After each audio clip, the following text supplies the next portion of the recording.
Preparing the walls for Select board and batten vertical siding is much like it is for the horizontal panels.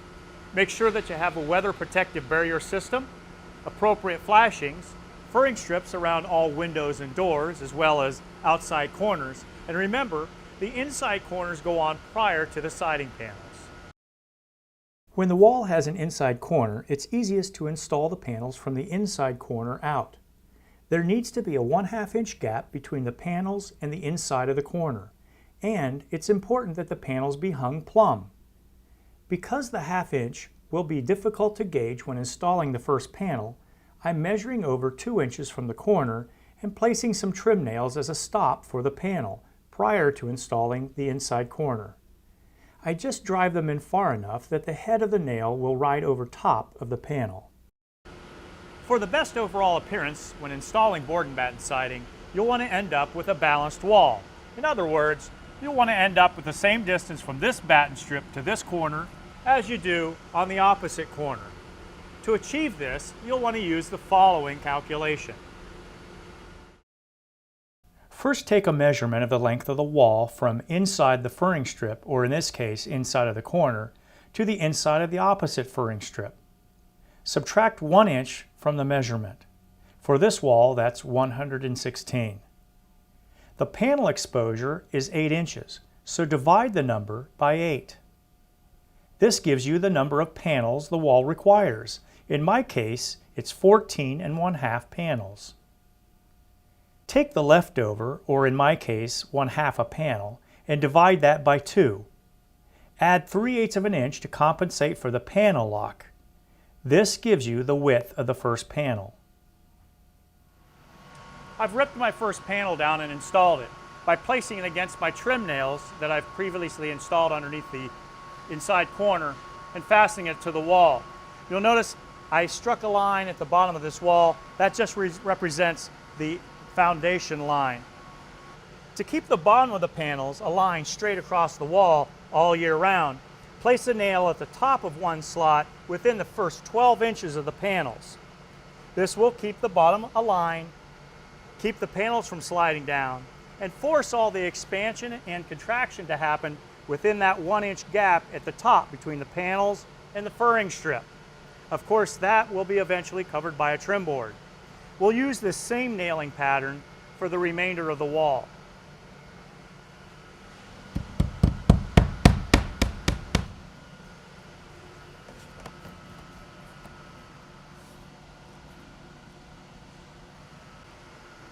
Because most of the expansion and contraction happens with the board and batten vertical product vertically and not horizontally, we don't need a 1 inch gap along the jambs of the windows and doors. We can narrow that down to a 1/2 inch. The gaps for expansion and contraction below and above windows and doors can also be 1/2 inch if the distance from the bottom of the panel is less than 8 feet. If the distance is more than 8 feet, the gap must be 1 inch. I'm now ready to install the final piece in the wall, but first let's review. I aligned all the board and batten pieces along my foundation line evenly. I placed a nail in the top of a slot within the first 12 inches. I center nailed the remainder nails loosely at about 12-inch intervals, and I left an inch gap at the top between the panel and the furring strip to allow for the expansion and contraction of the panels. Now, the first thing I need to do before I can install this final part, because I cut off all the nail slots, is I need to pre-drill a hole within the first 12 inches or so toward the bottom of the panel. That'll act as my pinpoint.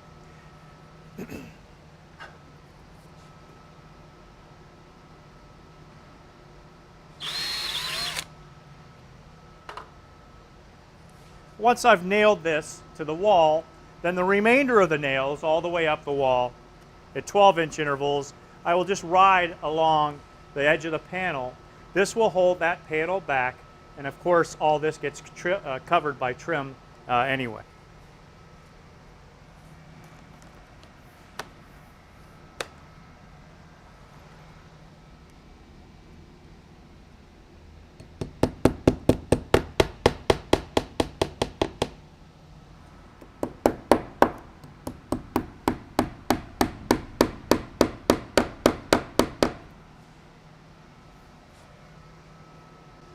The last step in the process, of course, is to install the trim. The outside corners, window and door trim, trim along the top of the wall, all that's covered in the trim video. However, one thing to note when installing trim on a board and batten project is this. When trimming around a window, for instance, you may end up with a bit of a gap behind the trim because the batten strip actually falls beyond the trim. You can either leave that go, or you could close it in with a couple different ways. First, you might want to use a piece of lattice strip and glue the lattice strip to the back of the trim, paint it accordingly to match the trim, and make the trim board actually look just a bit thicker around the windows. Or you could cut a batten strip off of a panel, glue that to the back. I offset mine back just a bit to give more reveal on the window trim, and install it that way, creating a shadow line that's the same color as the board and batten siding. If your wall is taller than one full length of board and batten siding, such as on a 2-story home, you will need to create a band board. Install the furring strip, leave the 1-inch gap for expansion and contraction, install the trim board, then install some flashing to guard against water intrusion, and you can now begin to install the second course of board and batten siding. Make sure and leave 1/4 of an inch gap between the siding and the flashing. And remember, within the first 12 inches of the panels, place a nail at the top of one slot. The remainder of the fasteners are all centered in the nailing slots.